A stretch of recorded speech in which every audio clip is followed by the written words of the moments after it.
चाहूँगा कि बहुत दुर्भाग्य की बात है कि क्रॉस वोटिंग की बात सामने आई है, और उसके लिए मैं ये भी कहना चाहूँगा कि क्रॉस वोटिंग के लिए मैं सभी स्टेट के सीनियर लीडर्स उनसे विचार विमर्श कर रहा हूँ, और मैं आप सबों को बताना चाहूँगा कि बहुत स्ट्रिक्ट एक्शन हम लेने वाले हैं। हमारे प्रदेश कांग्रेस कमेटी के अध्यक्ष श्री भूपेंद्र बोरा जी को भी आज दिल्ली बुलाया गया है। इसके ऊपर हम बहुत विचार और विमर्श कर रहे हैं कि क्या इनके ऊपर एक्शन लेना चाहिए, इनका किस तरह से आइडेंटिफिकेशन होना चाहिए, क्योंकि इनने सिर्फ कांग्रेस पार्टी ही नहीं लेकिन पूरे असम की जनता को बेच दिया है। जो उनने अपनी कॉन्स्टिट्यूंसी के लोगों ने जिनने उनको वोट दिया है उनके साथ विश्वासघात किया है। लेकिन जहां तक बातें सामने आती हैं ऑपोजिशन की, AIUDF तो 100% भारतीय जनता पार्टी की बी टीम बन चुका है, तो उनके तो सारे के सारे वोट भारतीय जनता पार्टी गए। हमारे यहाँ 4 हो सकते हैं, 5 हो सकते हैं, 6 हो सकते हैं ज़्यादा से ज़्यादा। इन लोगों का क्रॉस वोटिंग की बात सामने आई है, उसके ऊपर हम स्ट्रिक्ट कार्रवाई करेंगे।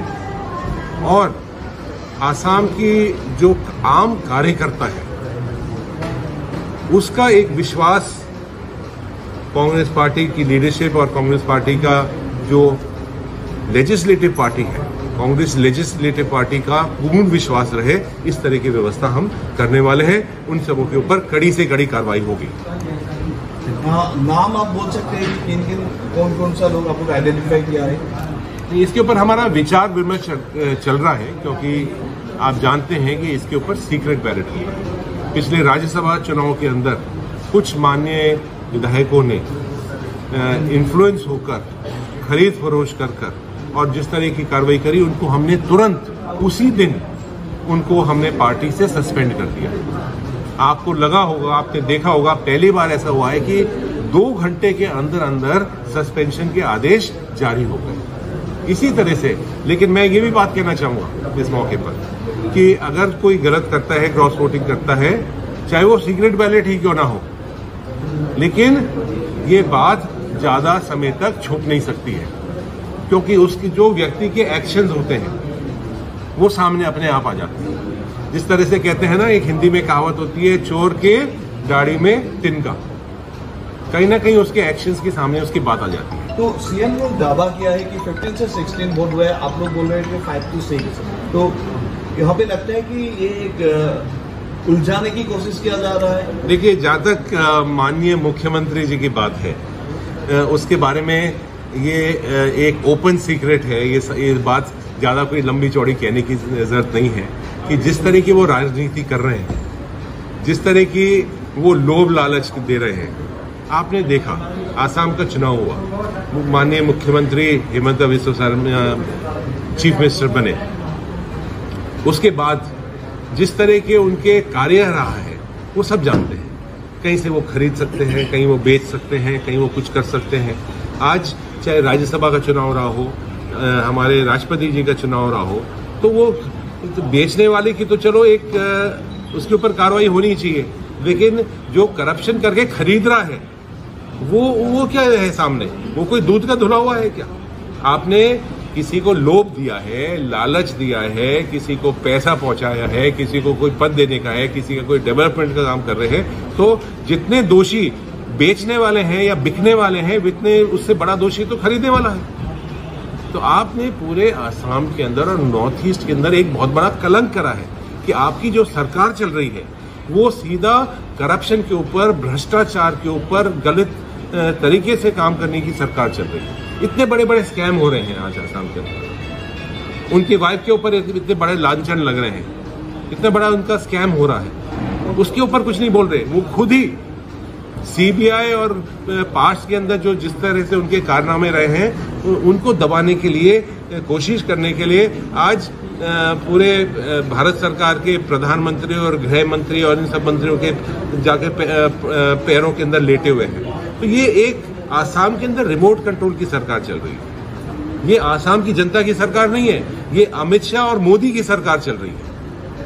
ये आप लोगों ने अभी जो फैसला किया है कि जिन लोगों ने क्रॉस वोटिंग किया है उनके ऊपर एक्शन होंगे, तो कितने समय में ये एक्शन दिखाई पड़ेगा लोगों टोटल कितना एमएलए के ऊपर ये एक्शन होगा? ये देखिए, अभी हम इसके ऊपर पूरी जांच पड़ताल कर रहे हैं और जांच पड़ताल के लिए शीघ्र ही होगा। मैं खुद वहां जाऊंगा, मैं खुद जाकर सभी माननीय विधायकों से बात करूंगा, पार्टी के लोगों से बात करूंगा।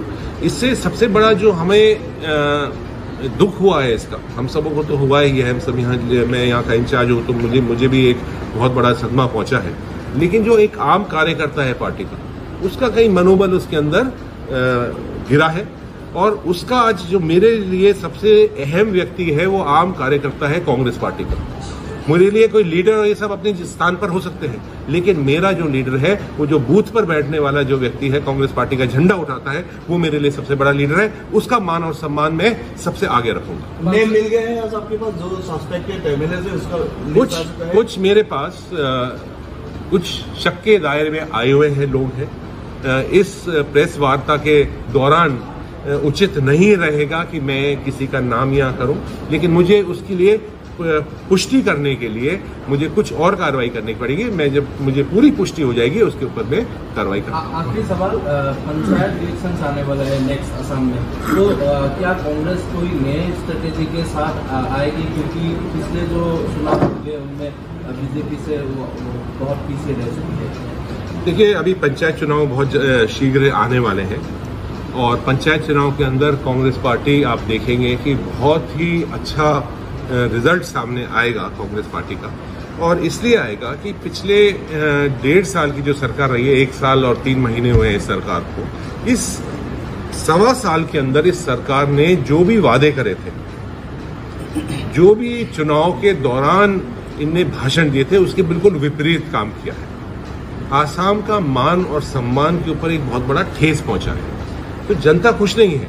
आज महंगाई हो, आज रोजगार की बात हो, बेरोजगारी की बात हो, इंफ्रास्ट्रक्चर की बात हो, आज फ्लड के अंदर आप देखिए कितने लाखों लोग बेघर हो चुके हैं, लेकिन सरकार आराम से बनी हुई बैठी हुई है। कोई कार्रवाई इसके लिए, फ्लड्स के लिए नहीं हो रही है।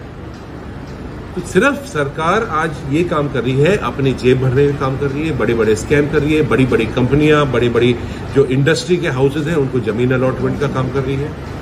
करप्शन, हर डिपार्टमेंट के अंदर करप्शन हो रहा है। ये आम जनता के सामने बात आई हुई है। तो सरकार ने एक बहुत बड़ी भूल कर इनके लोभ और लालच, जो इनने बड़े बड़े भाषण दिए, उसके अंदर कई जनता बहक गई थी। इसलिए चुनाव के अंदर है, जनता ने इनका असली चेहरा देख लिया है और आप अगले पंचायत चुनाव के अंदर देखेंगे एक बहुत बड़ा बदलाव आएगा। आप लोगों का मेन मुद्दा क्या होगा पंचायत चुनाव के? देखिए, पंचायत चुनाव लोकल चुनाव होते हैं और लोकल चुनाव के अंदर जो हमारे लोकल मुद्दे होते हैं वो सामने आएंगे। तो हर क्षेत्र के अंदर एक लोकल मुद्दा होता है, वो सामने आया है। आज पंचायती राज को पूरे आसाम के अंदर और पूरे देश के अंदर खत्म कर दिया है। निखिल भारत कांग्रेस कमिटिर आमार भारप्राप्त साधारण सम्पादक जितेन्द्र सिंह डांगरिया 24 तारे गोटे जी साम्प्रतिक परिस्थिति সেই সম্পৰ্কত আমি গৈছোঁ আৰু ইতিমধ্যে তেখেতে আমাৰ আৰু শীৰ্ষ নেতৃত্বৰ সৈতে কথা পাতি তেখেতৰ ক'বলগীয়াখিনি কৈছে আৰু মই বিশ্বাসী যে আমাৰ যিটো দলীয় নেতা কৰ্মীৰ অভিযোগ সেই অভিযোগটো এআইচিচিয়ে গুৰুত্ব সহকাৰে লৈছে আৰু আমাৰ সৈতে এআইচিচি একমত আৰু প্ৰকৃত দোষীক বিচাৰি উলিয়াই পেলাই শাস্তি দিয়াৰ দায়িত্ব এআইচিচিয়ে লৈছে আৰু সেইটো সময়ত তাৰ প্ৰতিফলন সকলোৱে দেখিব। বিধায়কসকলৰ নাম আমাক নালাগে, কিন্তু কিমানজন বিধায়কে কৰিব আপোনালোকে কিবা এছেছমেণ্ট কৰিছে? সেইটো ইতিমধ্যে স্পষ্ট হৈছে যে আমাৰ 26গৰাকী বিধায়কৰ ভিতৰত 6টা ভোট যে ক্ৰছ ভোটিং হৈছে এই কথাটো স্পষ্ট হৈছে। গতিকে সেই 6জনৰ ক্ষেত্ৰত নিশ্চিতভাৱে তদন্ত তেখেতে এটা বিচাৰ কৰিব। হ'ব।